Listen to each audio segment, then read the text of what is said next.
Assalamualaikum warahmatullahi wabarakatuh.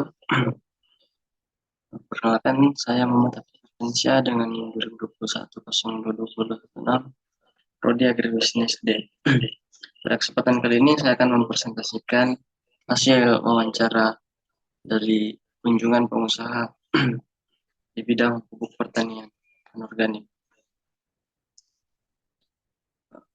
Yang pertama yaitu ada profil pengusaha.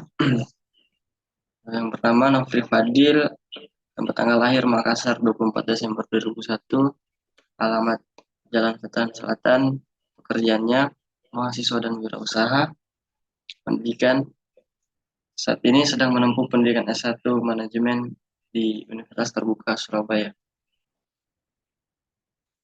Profil pengusaha Nofri merupakan kelahiran asli Makassar yang sekarang menetap di Surabaya.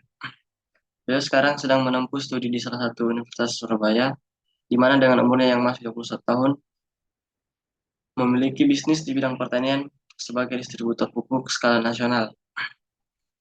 Saat ini telah mengirim pupuk ke Provinsi Kaltara, Sulteng, dan Jawa Barat. Tidak lepas dari itu, latar belakang keluarga beliau juga sebagai pengusaha, di mana orang tua dari Nofri memiliki ekspedisi pengiriman kontainer ke pengiriman via kontainer ke seluruh Indonesia. Sebelum itu, Nofri belum pernah bekerja di perusahaan manapun sebelumnya. Nofri tidak memiliki dasar pengetahuan untuk produk yang akan dipasarkannya, sehingga dia menggunakan partnership dalam bisnis yang mengetahui produk yang akan dipasarkannya.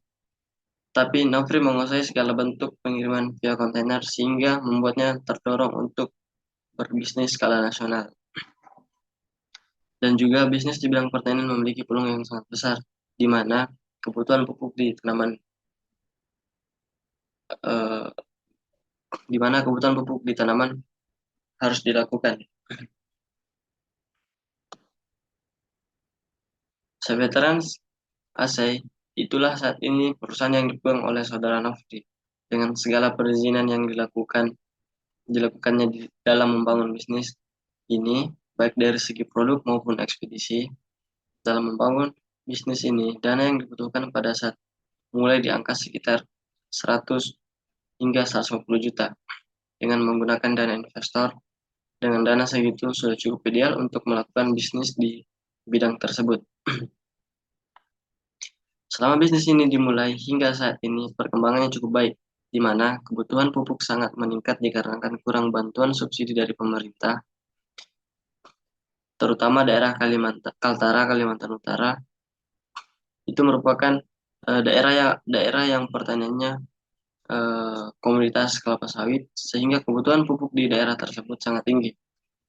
Cara yang dilakukan untuk mempromosikan produk tersebut biasanya melalui kelompok tani dan juga mulut ke mulut. Masalah saat ini yang dihadapi oleh Nafri itu harga produk yang terus naik sehingga nilai beli petani menurun. Dengan itu, untuk mengatasi masalah tersebut, Nafri melakukan sistem pembayaran berkala, di mana petani bisa membayar produk dengan 2-3 kali pembayaran.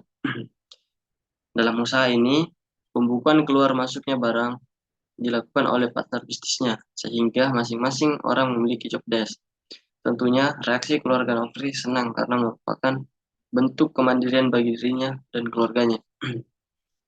Keuntungan yang didapatkan dalam membangun usaha ini pastinya mendapatkan uang dan juga dapat membuka peluang-peluang lainnya di ke depan. Keluarganya sendiri harus pintar dalam membagi waktu dan kesempatan dan kurangnya waktu buat main. Untuk membuka bisnis ini tentunya harus mengetahui target pasar yang seperti apa dan juga perlu mengetahui segala jenis perizinan di bisnis tersebut. Tentunya harus konsisten dan mempunyai pengetahuan tentang produk. Masa depan bisnis ini masih sangat cerah mengingat pertanian di Indonesia masih sangat luas.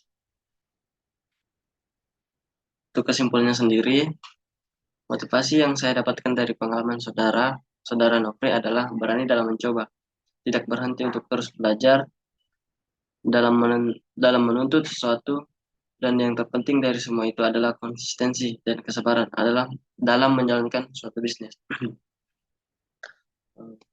Cukup dari saya. Sekian dari presentasi profil pengusaha. Saya tutup dengan Assalamualaikum warahmatullahi wabarakatuh.